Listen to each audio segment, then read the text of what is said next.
S'il te plaît, merci. Oui, comme d'habitude, Monsieur le Président. Monsieur le Ministre, qui dit la vérité? Vous venez de nous dire tout à l'heure qu'il y avait des troupes rwandaises donc, dans l'est de la République démocratique du Congo. Et lors d'une rencontre ici même au Sénat il y a quelques semaines, l'ambassadeur du Rwanda nous a dit absolument le contraire. Alors pour être honnête avec vous, on vous croit peut-être plutôt vous que lui.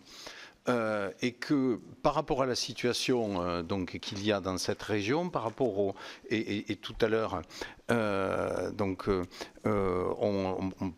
posait la question relative aux minerais. Il y a un pillage des ressources tout à fait exceptionnel et important au Congo.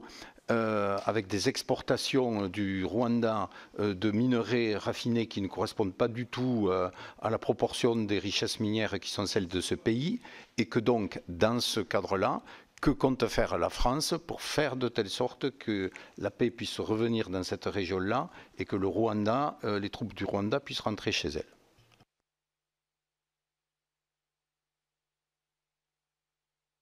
Merci.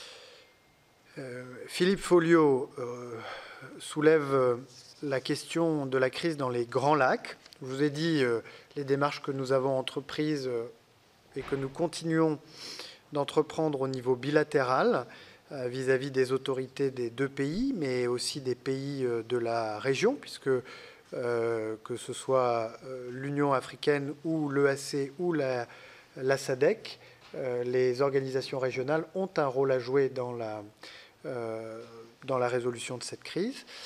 Donc au niveau bilatéral, au niveau européen et aux Nations Unies, nous avons œuvré pour amener, si l'on peut dire, ou pour créer les conditions pour que le M23 cesse son offensive, qui aujourd'hui va très très loin de Goma, qui était je dirais le début de l'offensive, pour s'étendre au nord des Kivu, au sud des Kivu, au point de créer le risque d'une entrée ou d'une extension du conflit à d'autres pays de la région, au Burundi, au sud du Rwanda, puis l'Ouganda au nord, qui peuvent se sentir, je dirais, fragilisés par cette expansion régionale. Donc il est temps que cette offensive cesse. Vous dire ensuite qu'au moment où nous avons pris les mesures à l'Union européenne, au moment où nous avons fait adopter la résolution aux Nations Unies, il était avéré qu'une présence rwandaise était fixée, ou en tout cas était présente sur le territoire congolais en violation de la souveraineté du Congo.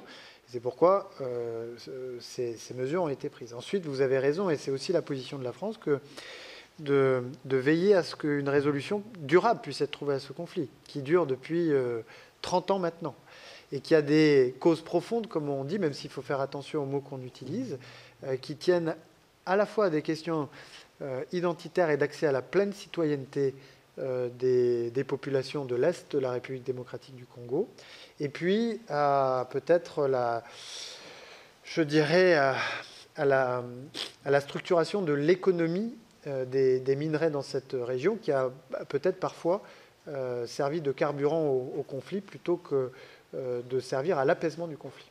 Or, nous savons que les coopérations économiques, lorsqu'elles sont structurées intelligemment, nous avons payé pour le savoir, elles peuvent conduire à stabiliser, à pacifier les solutions. Aujourd'hui, à l'est de la RDC, c'est plutôt l'inverse à laquelle nous assistons. Donc nous avons toujours proposé ou marqué la disposition de la France à travailler à cette question de résolution durable du conflit dans les Grands Lacs, mais la priorité des priorités, c'est le cessez-le-feu, parce que la crise humanitaire enfle.